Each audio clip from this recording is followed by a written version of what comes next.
A cold and lonely millionaire buys a child from a poor family to fill the void in her life. But upon seeing a mysterious mark on the boy's arm, she uncovers a secret that shockingly changes everything. Before we dive into this thrilling story, please comment below which city you are watching from. Enjoy the story.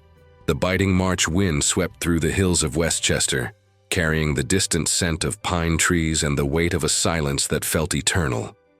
At the end of a winding road, the Blackwood mansion loomed like a stone and glass monster, its dark windows reflecting the gray New York sky.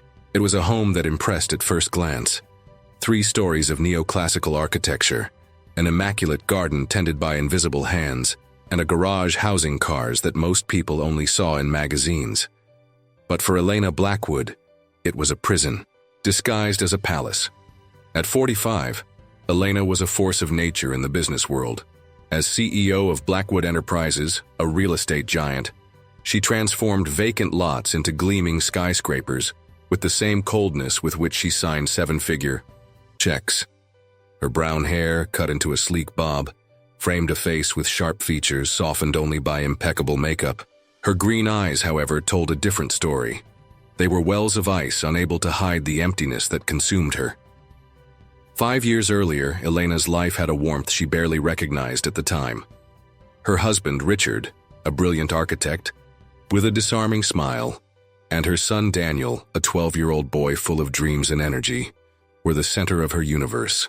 Until that rainy night on the I-95, when a runaway truck took both of them in an instant. The accident left Elena with an even greater fortune: inheritances, insurance payouts, stocks, and a heart that never found a reason to beat for real. Again. That March afternoon, she was in the mansion's library, a room lined with ceiling-high shelves filled with books she never read. Sitting in a leather armchair, she held a glass of Bordeaux that cost more than the annual salary of many.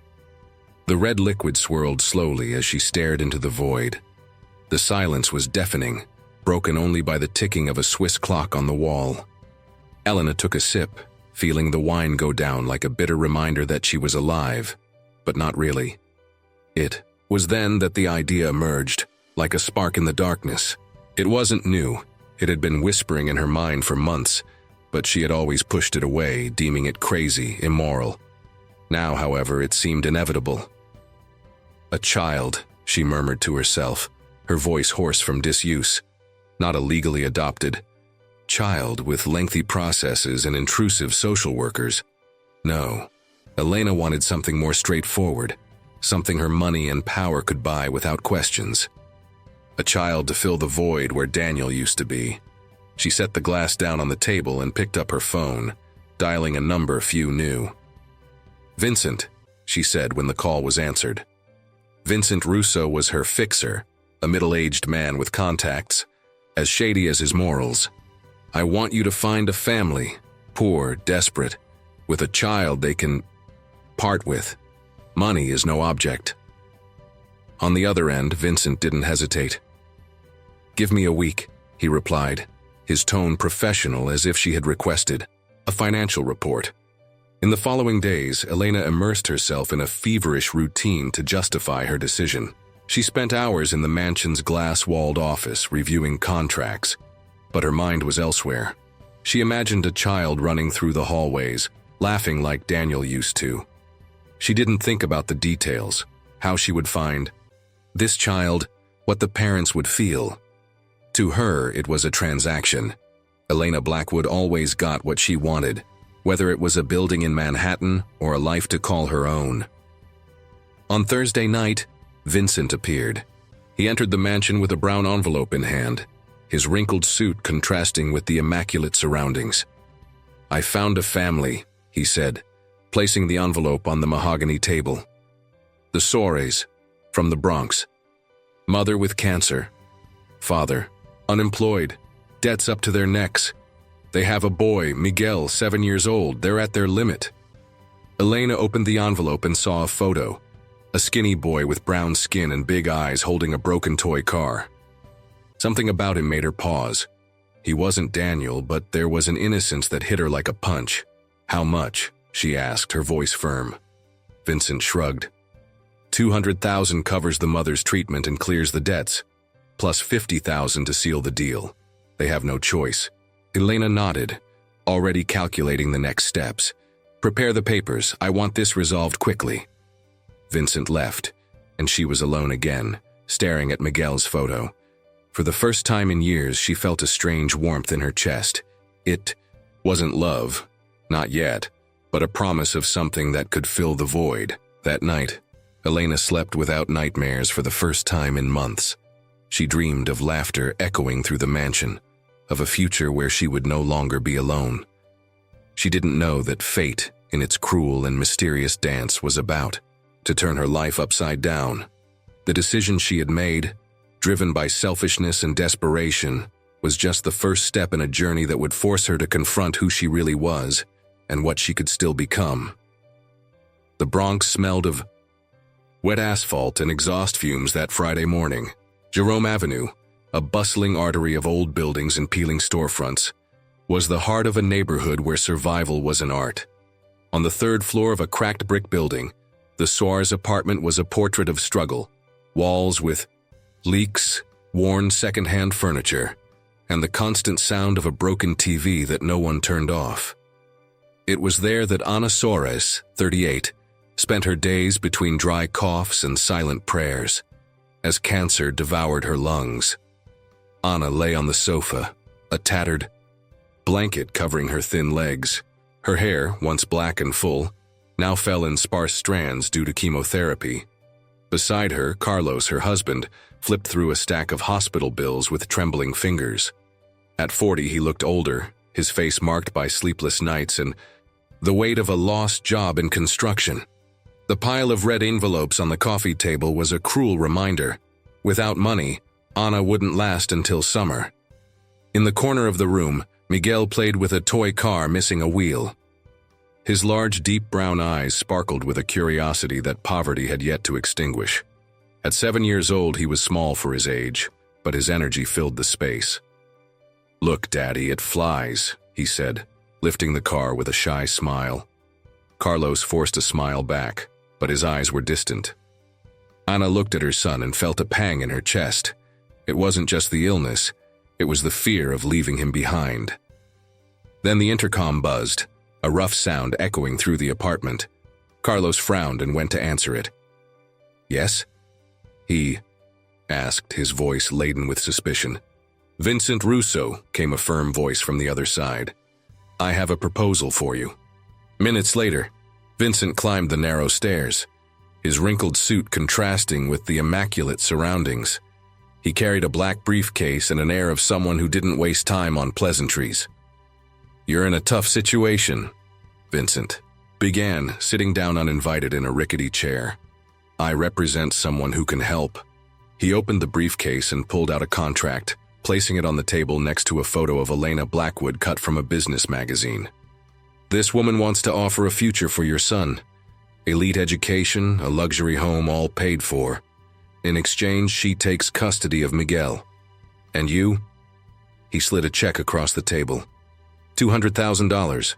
Treatment for Ana, debts cleared, a fresh start. Ana and Carlos exchanged incredulous glances. "This is madness," Carlos murmured, his voice trembling. "No one pays that for a child." Vincent shrugged. "She lost hers. She has money to spare and a hole in her heart. You have a problem she can solve. It's a fair trade." Ana grasped her husband's arm, her eyes filling with tears. "And Miguel, will he be gone forever?" Vincent hesitated, choosing his words carefully. "You can visit him, but yes, he will live with her. It's his chance to get out of here." Silence fell like a stone. Miguel, oblivious to the tension, continued playing in the corner, the sound of the car scraping against the linoleum filling. The void. Ana clutched the blanket to her chest. "I don't want to die knowing he's alone," she whispered. Carlos shook his head. "And I don't want to lose you because we can't fight." It was an impossible choice, but the weight of reality crushed them. Vincent seized the moment. "Look at this pile of bills, look at Ana. Do you think the system will save you? This woman can. And Miguel," he pointed to the boy, "he will have what you could never give him."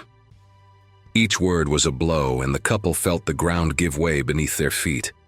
After an hour of arguments, tears, and whispered promises, Carlos took the pen with trembling hands and signed the contract. Anna simply looked away, her heart shattered into 1,000 pieces. The next day, Elena arrived in the Bronx in a black SUV, the tinted windows hiding her expression. She wore a gray wool coat and sunglasses that made her look like a movie star. But her steps were stiff, almost mechanical. Vincent guided her to the apartment where Anna and Carlos waited with Miguel between them. The boy held an old backpack, his eyes downcast, not understanding why his parents were so quiet. "Elena Blackwood," she introduced herself, her voice firm but distant. "I will take care of him. You made the right choice." Anna tried to speak, but the words got lost in a sob. Carlos squeezed Miguel's hand one last time. "Be good, son. We love you." Miguel nodded, confused, as Vincent guided him to the car. Elena handed the check to Carlos without looking him in the eye, as if it were just another transaction. In the back seat of the SUV, Miguel clutched the toy car to his chest as the Bronx faded behind them. Elena watched him out of the corner of her eye but said nothing. To her, he was a new piece on the board, an acquisition to fill the void that money couldn't. There was no warmth in her gaze, only a cold calculation.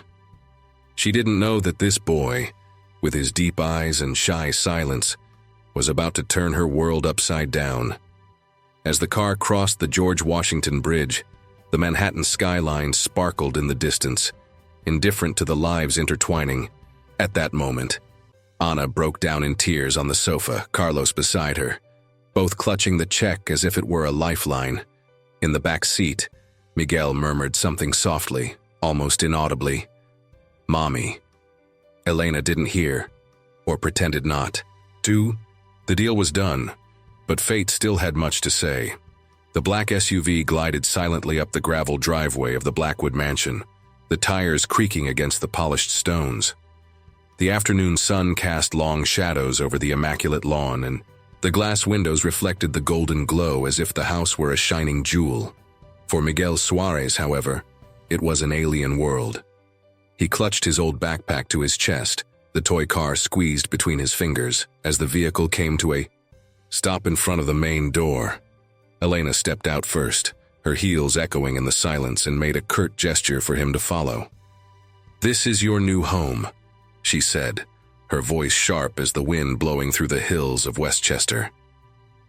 Miguel looked up, his black hair falling over his forehead, and stood frozen, staring at the mansion. It was larger than any building he had ever seen in the Bronx, but there was no warmth in it, only hard lines and a void that seemed to swallow him whole. Elena frowned at his hesitation. "Come on, we don't have all day."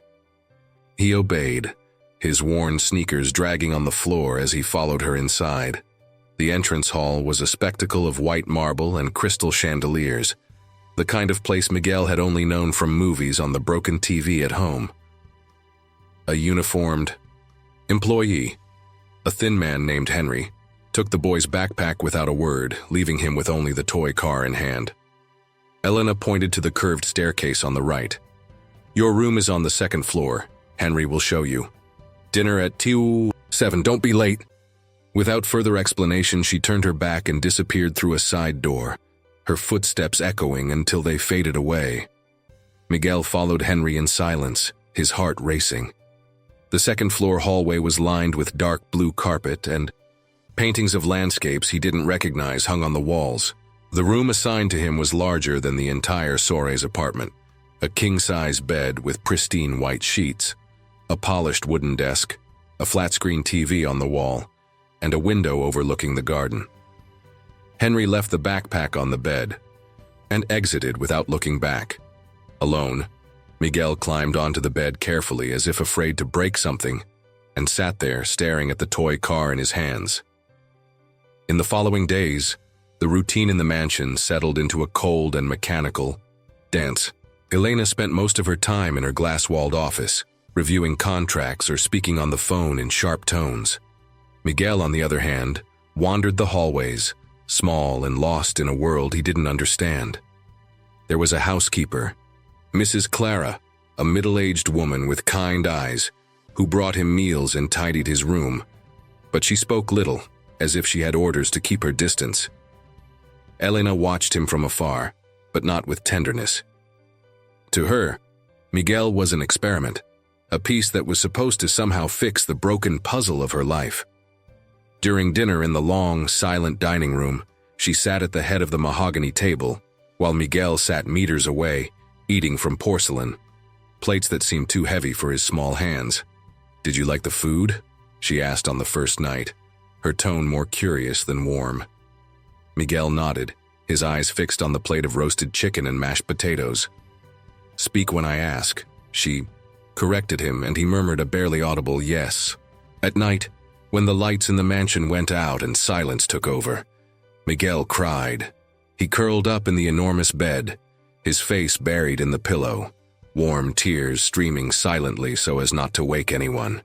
He missed the noise of the Bronx, neighbors shouting, the muffled sound of the TV, the soft snoring of his mother sleeping on the couch. Here, everything was too quiet, too big, too empty. He clutched the toy car like a talisman, imagining that if he squeezed his eyes shut tightly, he would wake up back home.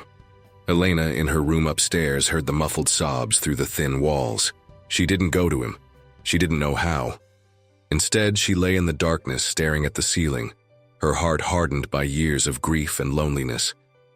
He will get used to it, she told herself, but a part of her, small, almost forgotten, wondered if it was she who needed to change.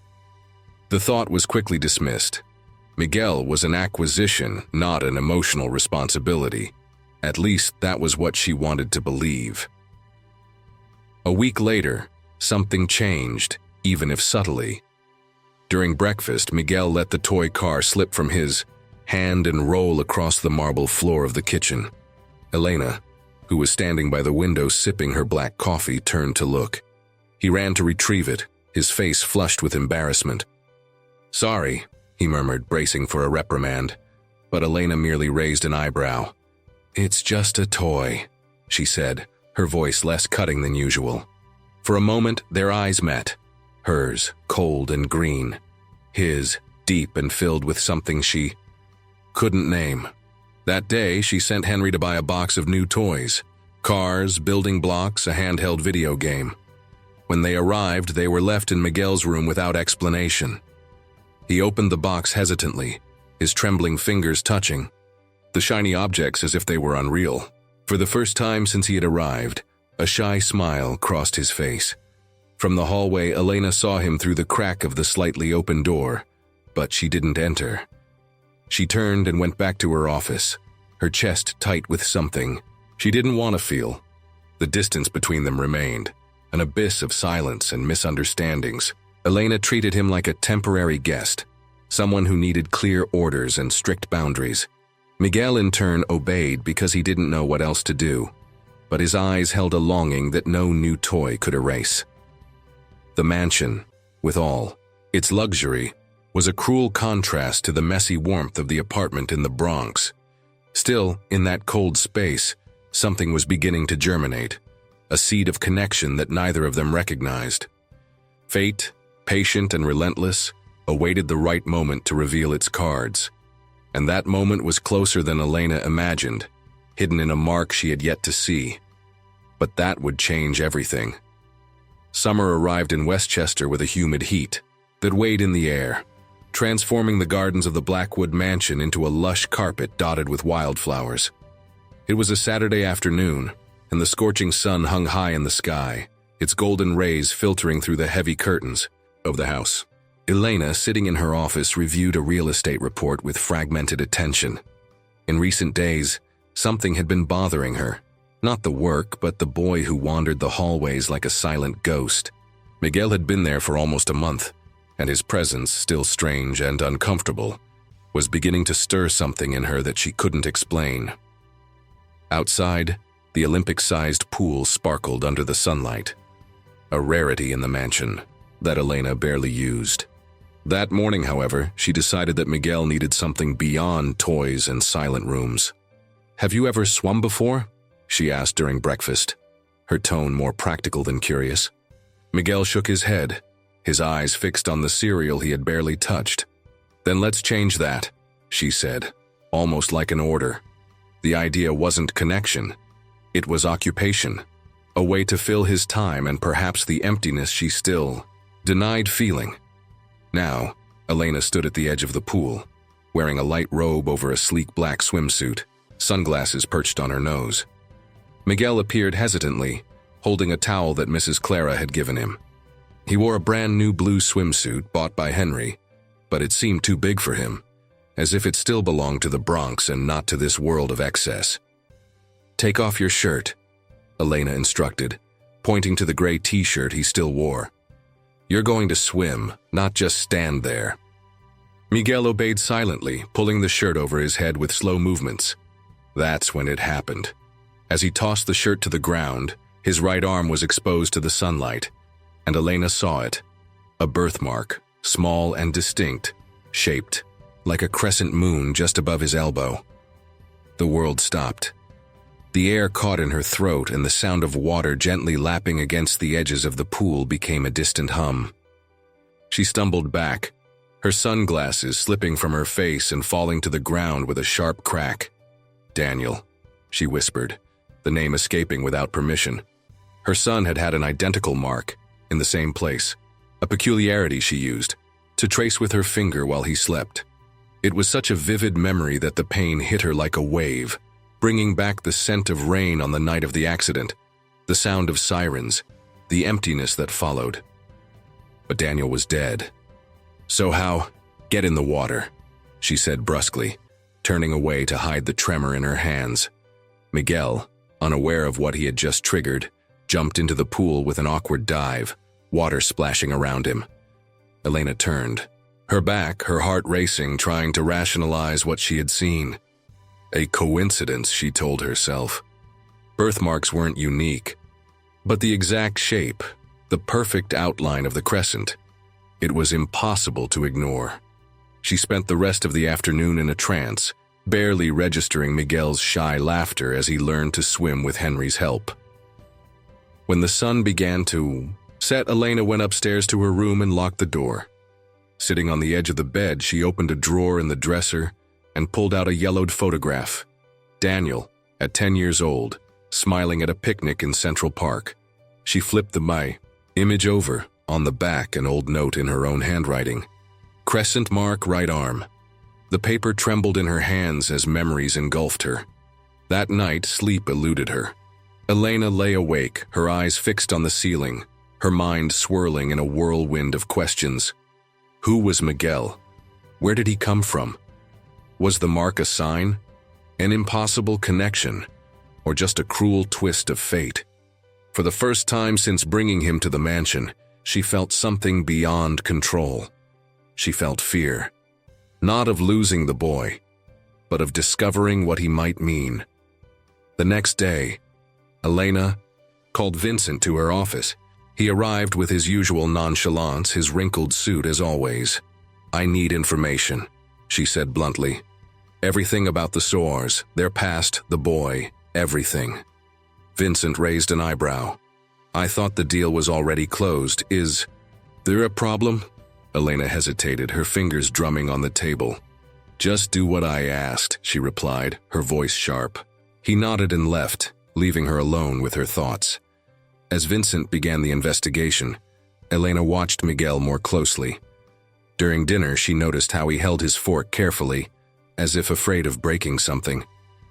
In the living room, she saw him drawing with colored pencils that Henry had bought, a red car, similar to the one he had brought from the Bronx. Every detail seemed amplified, as if she were searching for clues in every gesture. But the mark, that damned mark, was what kept her awake, an echo of the past she couldn't silence. That night, she dreamed of Daniel. He was in the pool, laughing, the crescent shining on his arm like a glowing tattoo. But as she approached, his face changed, becoming Miguel's, his deep eyes staring at her with a question she couldn't answer. She woke up gasping, sweat trickling down her forehead, the certainty growing like a flame. This was no coincidence. At breakfast, Elena made a decision. "We're going to the doctor tomorrow," she announced to Miguel, who looked at her confused. Over his bowl of cereal. "Why?" he asked, his voice low. "Routine," she lied, but her mind was already plotting. A DNA test, perhaps. Some concrete proof. Because deep down, Elena Blackwood knew that the truth, whatever it was about to explode her life into pieces, and she wasn't ready for what she would find. The Blackwood mansion was enveloped in an unsettling quiet that Monday morning, the kind of silence that precedes a storm. Elena had barely slept, her green eyes bloodshot as she stared at the ceiling of her room, the image of the crescent dancing in her mind like a specter. The dream about Daniel, or Miguel, left her trembling, a mix of hope and dread that she couldn't name. When the sun crawled over the horizon, tinting the Westchester sky a pale orange, she was already up, dressed in a gray suit and ready to dig deeper. In her glass-walled office, Elena called Vincent before even having coffee. "I want results today," she said, her voice sharp as a blade. "Everything you can find about the Soares and the boy. Don't come to me with excuses." On the other end, Vincent sighed but didn't argue. "I'll speed things up. I'll call you in the afternoon." She hung up without saying goodbye, her fingers drumming on the table as she looked out the window. Outside, Miguel played in the garden with one of the new toy cars, oblivious to the hurricane she was about to unleash. Elena didn't wait passively. She grabbed her laptop and began to research herself, her hands moving with the precision of someone used to controlling everything. She typed Ana Soares and Carlos Soares into public databases, scouring hospital records, obituaries, anything. That might give her a clue. She found little: a traffic ticket for Carlos in 2019, a newspaper article mentioning Ana's diagnosis the previous year. Nothing about Miguel. It was as if the boy had appeared out of nowhere. Impatient, she called Henry to her office. "Have you seen Miguel's arm?" she asked, her eyes fixed on the employee. Henry frowned, confused. "His arm, ma'am." "A mark," she insisted. "On his right arm, in the shape of a crescent." Henry hesitated, then nodded slowly. "Yes, I saw it once when he was changing his shirt." "Why?" Elena dismissed the question with a wave. "Nothing, you can go." But her heart raced. It wasn't imagination. The mark was real. In the afternoon, Vincent arrived at the mansion, a brown envelope in hand like the first time. He sat in the leather chair in front of Elena's desk, his face serious. "I got what I could in such a short time," he began, opening the envelope. "The Soares are who they seem. Ana, 38, advanced stage lung cancer. Carlos, 40, unemployed since the construction industry slowed down in the Bronx.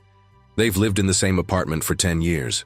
But the boy," he paused, pulling a sheet from the envelope, "Miguel is not their biological son." Elena leaned forward, the air caught in her throat. "What?" Vincent slid the paper toward her, a copy of an informal adoption report dated 7 years ago. "There's no official birth record with their names. I spoke with a contact in social services in the Bronx. It seems Miguel was left with the Soares by a young woman, one Maria Delgado, a few months after he was born. She said she couldn't care for him and disappeared. The Soares raised him as if he were their own, but they never legalized the adoption." The name, Maria Delgado, hit Elena like a stone in her stomach. She grabbed the report, her eyes scanning the blurred lines. "And this Maria, who was she?"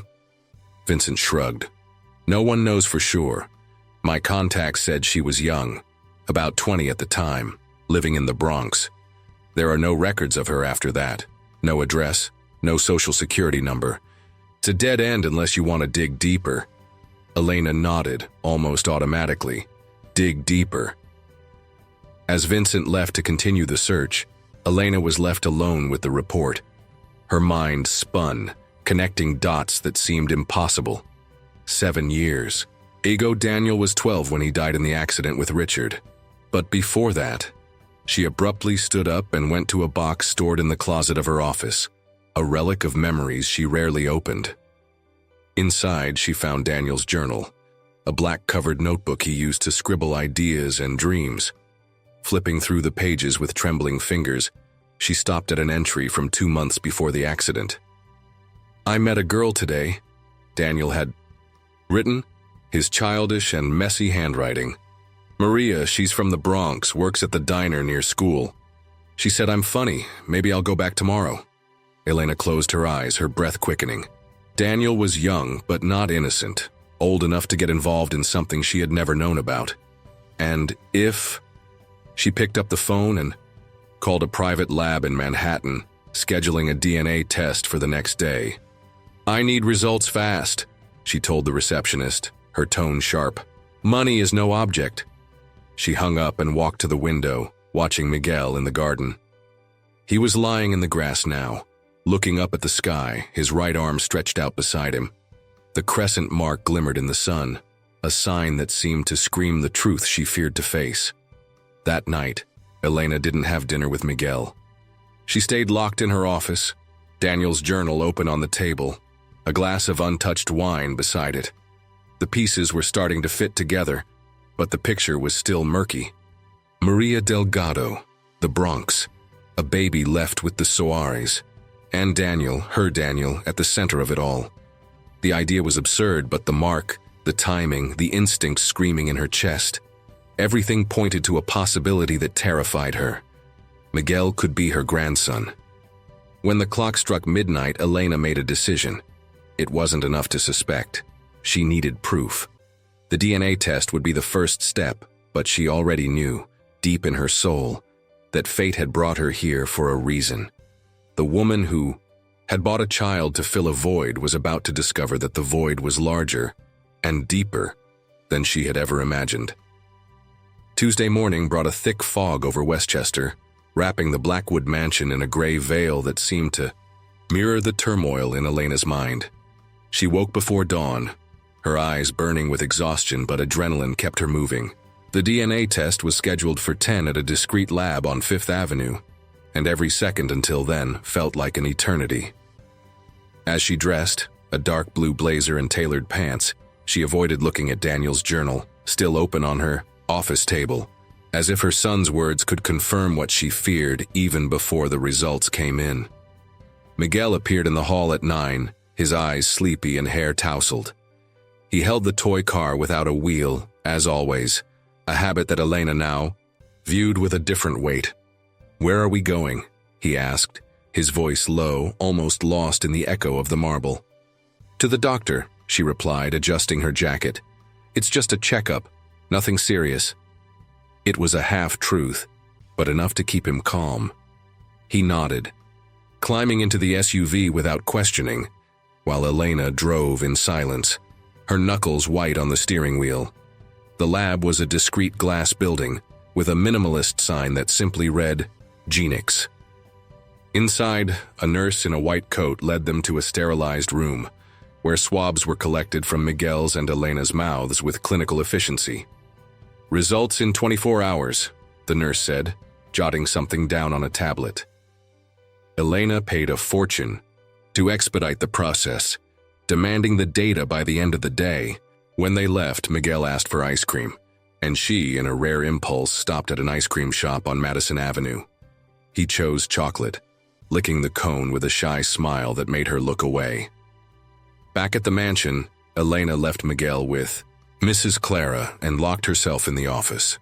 Vincent called at 3 in the afternoon, his voice tense. "I found more about Maria Delgado," he said. "She worked at a diner in the Bronx in 2017, near the school where your son studied. A neighbor remembers that she got pregnant but disappeared after a few months. No one knows where she went. I found a hospital record. She gave birth in May 2018 at Jacobi Medical Center. A boy." Elena closed her eyes, her breath quickening.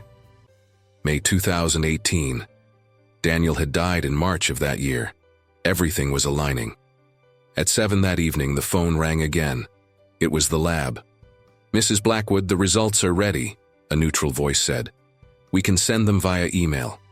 "Yes," she replied, her heart in her throat. Minutes later, the file arrived. Elena opened the PDF with trembling hands, her eyes racing over the technical lines until she reached the conclusion.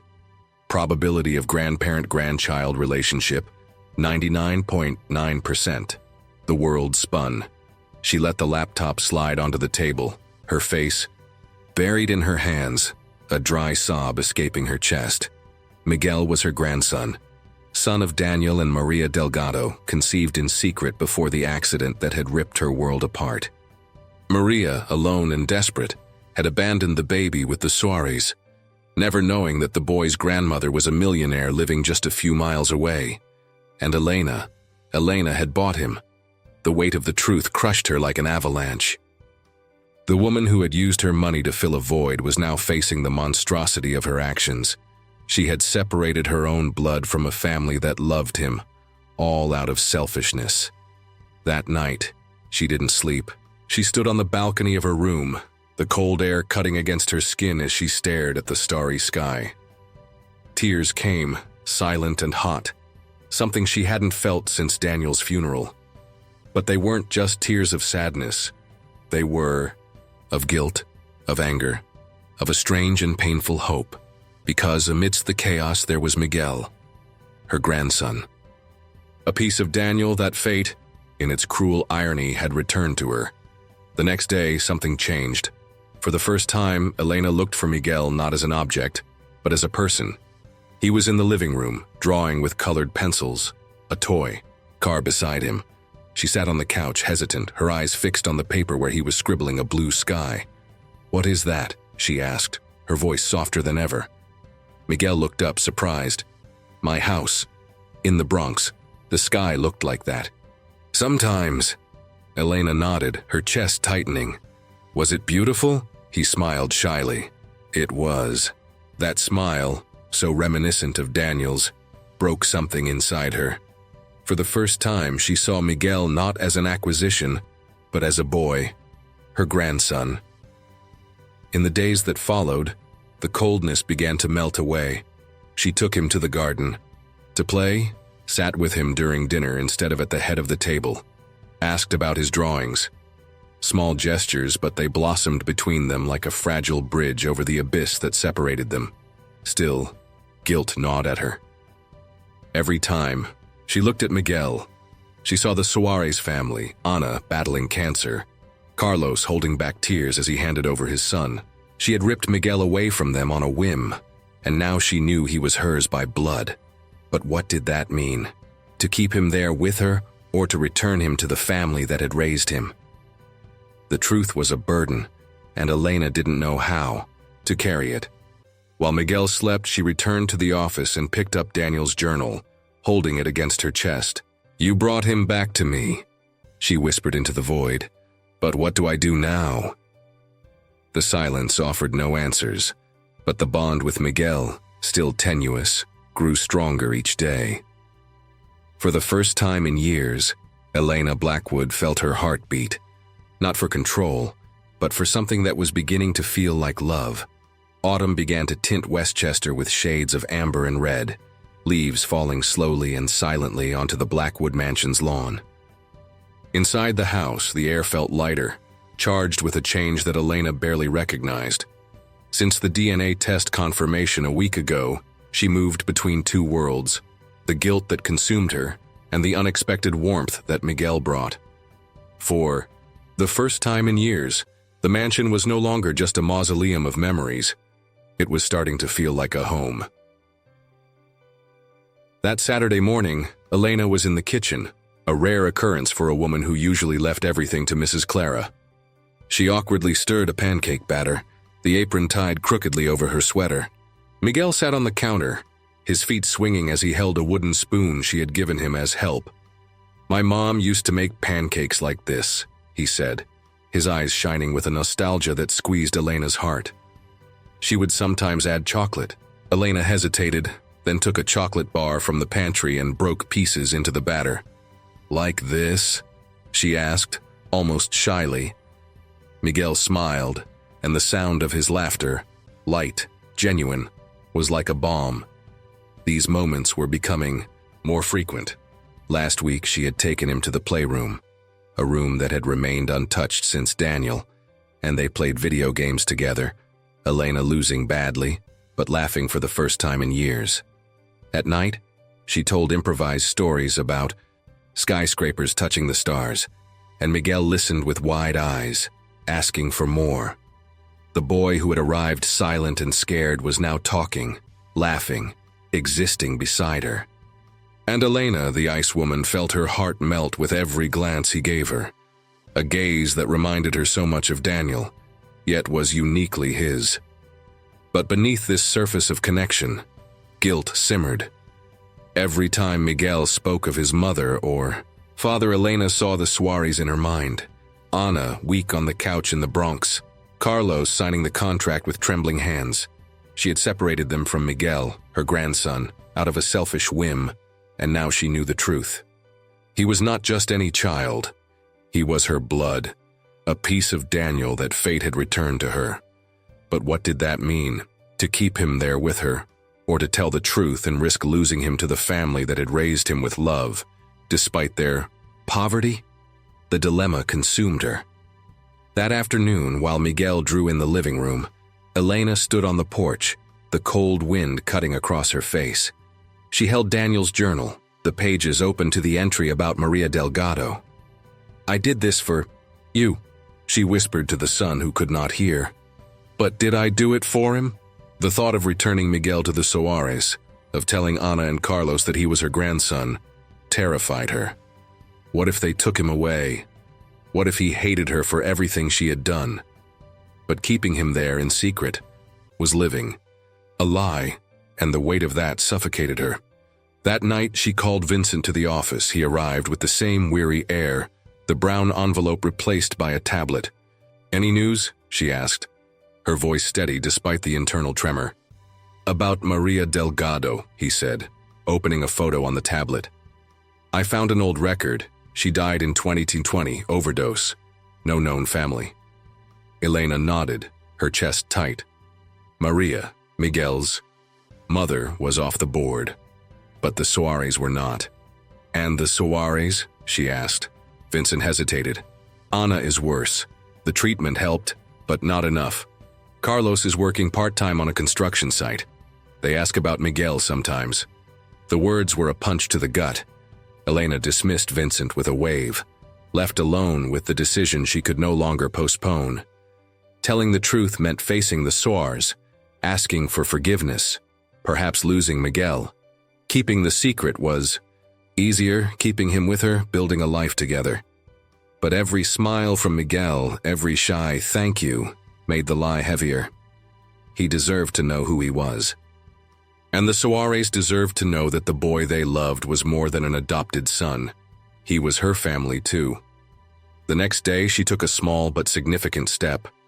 She took Miguel to Central Park, the same place where she had played with Daniel years ago. Sitting on a bench with the lake shimmering in the background, she pointed to the sky. "Your dad liked it here," she said, the words escaping before she could hold them back. Miguel furrowed his brow. "My dad? Carlos?" Elena swallowed hard, realizing her slip. "No, someone you never met." He looked at her, confused, but didn't press further, returning to play with the toy car.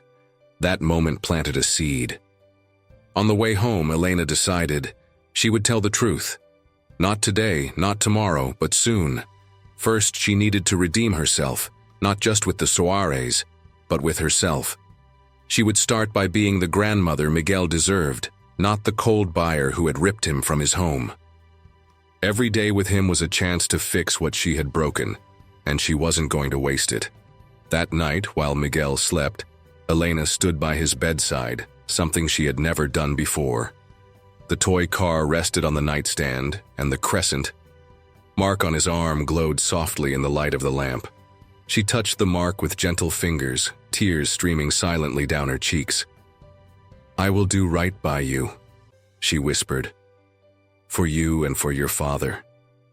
It was a promise, to Miguel, to Daniel, to herself. Winter arrived in New York with a biting cold, the sky over Westchester covered by heavy clouds that promised snow. Inside the Blackwood mansion, however, there was a warmth Elena had never imagined possible. It was a December morning. and the aroma of hot chocolate lingered in the air as Miguel decorated a Christmas tree in the living room. He laughed, hanging ornaments askew, and Elena, kneeling beside him with a box of lights, smiled back. In the past few months since she had accepted Miguel as her grandson, she had transformed, not all at once, but in small steps, each guided by the boy who had brought life to that empty house. But the weight of the truth still pressed down on her. The decision to tell the Soares about Miguel could no longer be postponed. She had spent sleepless nights rehearsing the words, imagining Ana and Carlos's reactions. The guilt gnawed at her, not only for having separated them from the boy, but for knowing that by revealing everything she might lose him. Still, the love that grew for Miguel pushed her forward. He deserved the truth, and the Soares deserved the chance to be part of it. That Saturday, Elena gathered her courage. She called Vincent, asking him to arrange a meeting with the Soares in the Bronx. "Tell them it's about Miguel," she instructed, her voice firm despite the internal tremor. Vincent agreed over the phone, promising to organize everything for the next day. When she hung up, Elena looked at Miguel, who was humming a Christmas tune while winding a string of lights. "Tomorrow we're going out," she said, forcing a smile. "Where to?" he asked, his eyes curious. "A surprise," she replied, her heart tightening. On Sunday, the black SUV parked on Jerome Avenue, in front of the same cracked brick building Elena had visited months before. She wore a simple wool coat, without sunglasses or the posture of a magnate. She wanted to appear human, not an untouchable stranger. Miguel was by her side, holding the toy car without a wheel, his eyes wide as he recognized the neighborhood. "This is my home," he murmured, confused. Elena squeezed his hand gently. "Let's go upstairs." Ana and Carlos were waiting in the apartment, the environment even more worn than she remembered. Ana sat on the couch, thinner, her face pale under a scarf, but alive thanks to the treatment that Elena's money had paid for. Carlos stood, arms crossed, distrust etched on his face. When Miguel entered, Ana let out a sob, and Carlos rushed to embrace him, tears streaming as the boy clung to them. "You've grown," Ana whispered, her voice weak but filled with love. Elena remained silent, allowing them to savor the moment. When the Soares finally turned to her, she took a deep breath and began.